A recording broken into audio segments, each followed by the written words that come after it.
Okay, that's my first video. How's everybody doing? Alrighty then.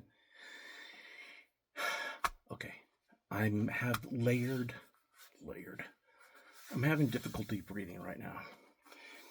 But it's been going on for 2 weeks and I can't stand it anymore. I gotta do this video. So, this first video is all about somebody getting a loved one that they unexpectedly did not realize that what they were getting themselves into. So I'm not going to edit this. This is just me talking. Usually I'm doing this walking around, pacing for like an hour and a half around my kitchen and living room. So, Max, here you go. Here's your mom. She's 69 with stage 4, 5 Alzheimer's. She thinks she's 4, has no memory. Zip 0. For some reason, she remembered me. All right. So, Max, what are you going to do? I went to pick her up because the landlord said she and her husband at the time were not paying rent and that she thinks she might be sick.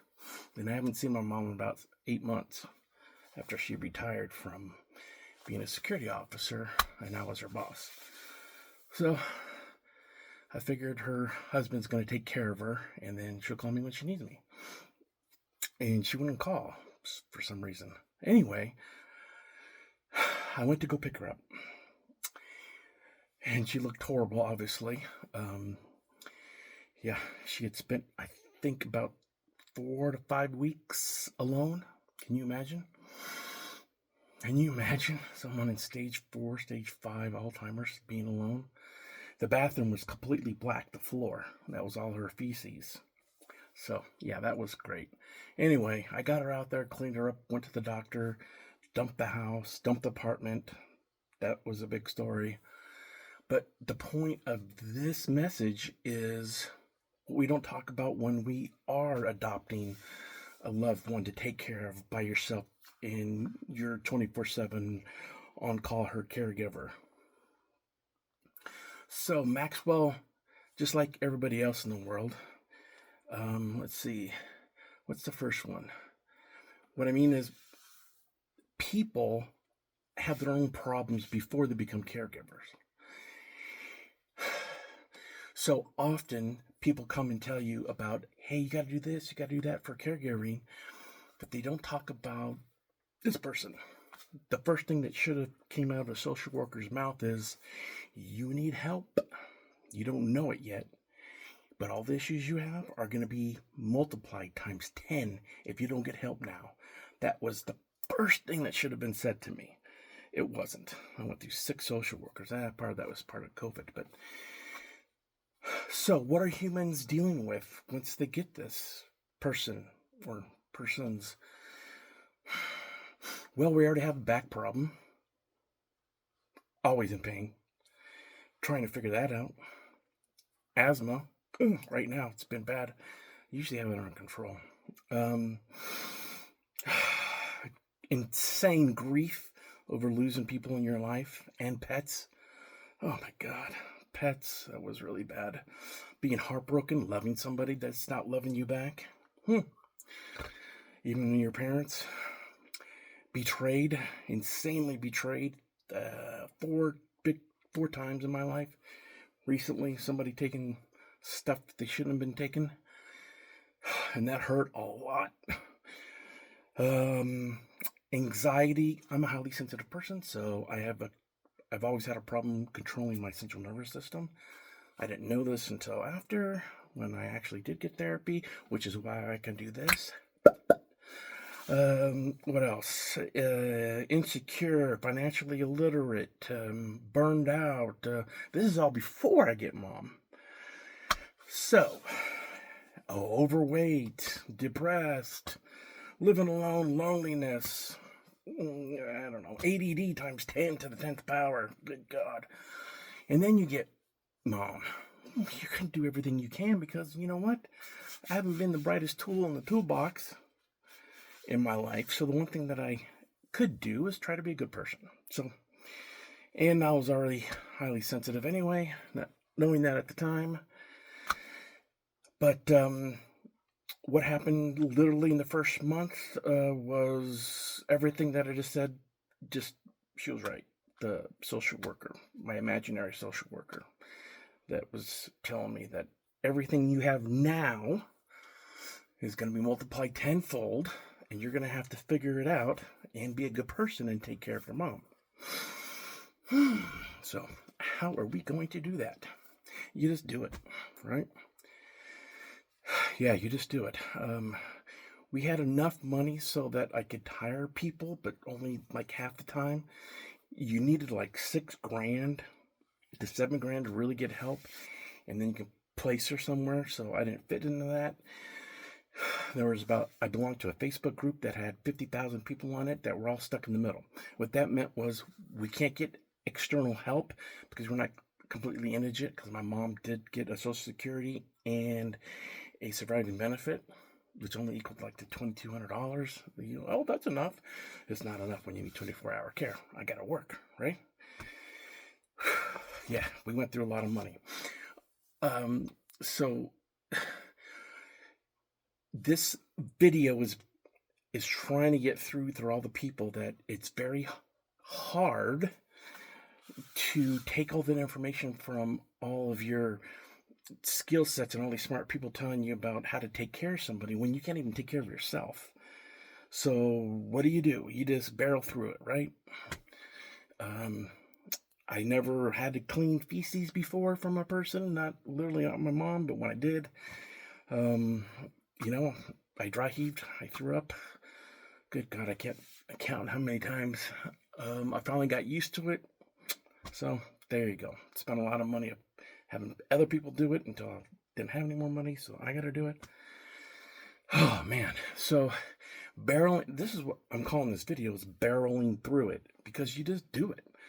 I'm not the only one, right? I mean, there's people out there having it 10 times harder than I ever could dream of.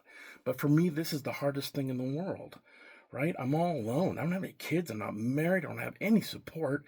And I can't count how many times I literally bawled myself to sleep. I mean, I can't tell you.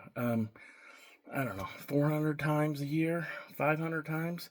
Remember, I was always in fight, flight, freeze, and fawn all the time. So I became super hyper vigilant. And plus I had a job that was 24/7 as well. So luckily mom wasn't that difficult. Meaning she didn't go around and turn, the gas on and stuff like that. I just, it's the toddler. How are you going to what are you going to do with the toddler?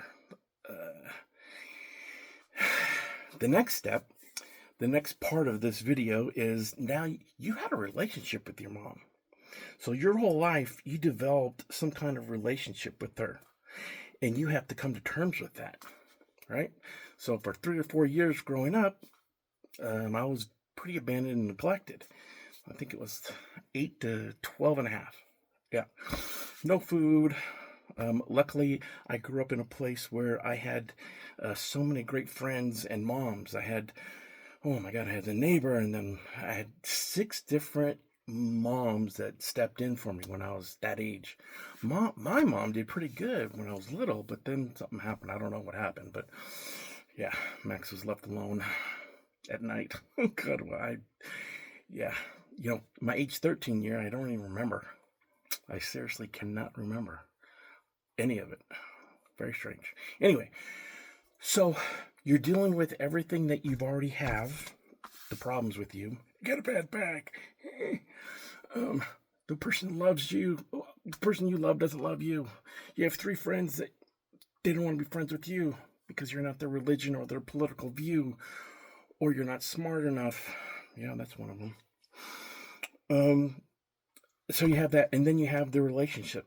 So now I have a mom that I resent a lot of during those years. But you got to get over that crap and just move on. So I did, and my mom, Michelle, Big Mick, she became a pretty good adult mom.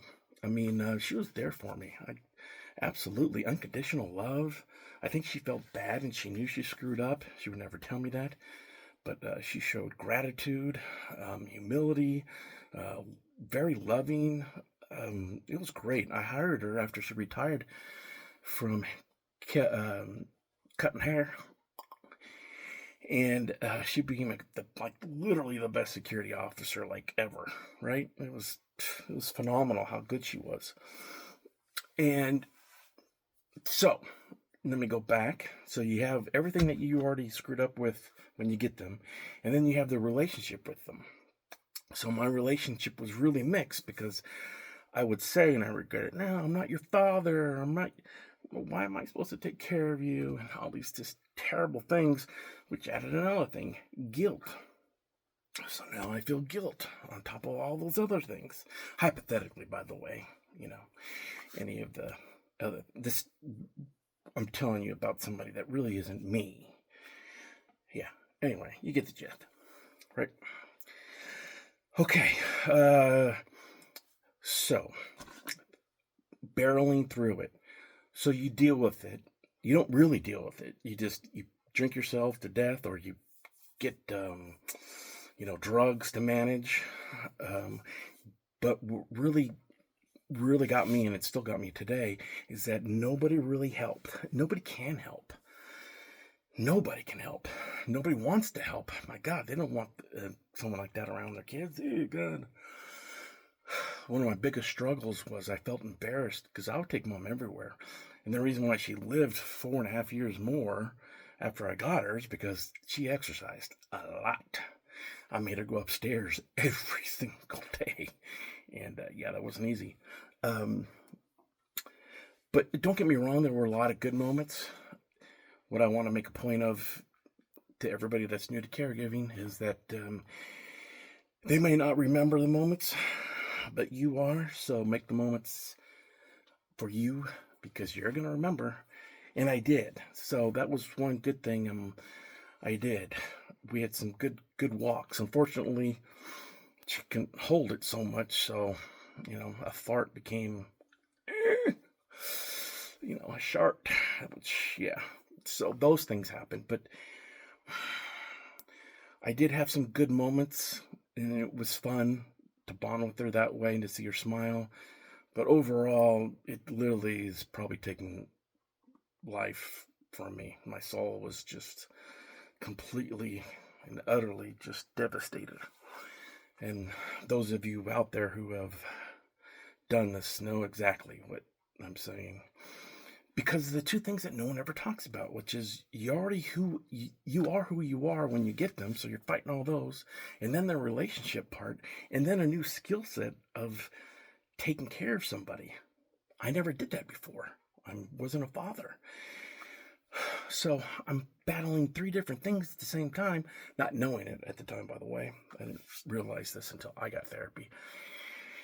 But I realized that every time I would get information, it was hard to digest because I was never over my grief, my loss of my best friend, my self-doubt. Let's see, my kitty cat's dying, betrayal, oh my God, burned out. I ended up being, what was it called? Caregiver burnout, fatigue, caregiver, stress syndrome. Okay. I had all these things. And on top of that, loneliness and a bad back. I was in so much pain, and I never take any opioids. So it was hard, and it's still hard actually, my back. But anyway, the point of this barreling through this, and me personally and knowingly not looking at the camera this whole time, because it's too hard. When I have to look at myself, if people knew that when you remember the time when you were walking around and something really pissed you off, like, oh my God, your kid did this, or your husband did this, or your wife did this, and you're like, oh my God, imagine feeling that every single day. sometimes 10 times a day. That's what we get.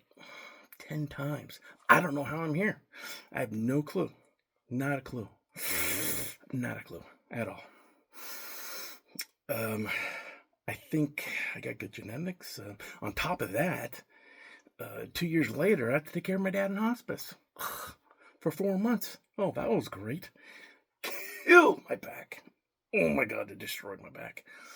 And we all know what happens in hospice. And that was it. I was his caregiver for 24/7. And that, I don't know how I got through it, to be honest with you. I just try to think positive. All the things I said about that was negative, like I was heartbroken, like everybody else, guilt, alcoholism, gambling. There was also something that was true to me, which was the basis of who I am as a person, which is deep down, I believe a character counts. And because growing up, I didn't have a lot of that, I became very self-aware of self-improvement. And the only thing I can improve, because I wasn't the brightest tool in the lamppost, was just to be a good person. So I tried, but I gave too much and didn't take any self-care of me. Yes, I'm that guy that people want to talk to give me their problems. Yeah, so I had to battle that as well. And this is life. This is right, all life. We're lucky enough to be alive. I don't, how many people that in my high school class have passed away of cancer? Oh my God, in their 50s. Yeah, and I do think about that because, yeah, life isn't fair. And I'm empathic and I can feel people's feelings. And when I'm around other people, I can feel it. And I didn't realize it at the time. There was a reason why I didn't go. I've only been to 2 concerts my whole life. I can't stand or be around people. Nope, because I can feel all the negative, feel all the positive, and I don't know how to deal with it. So luckily, I'm old enough now to figure that out through counseling, dialectical behavior therapy, stuff like that.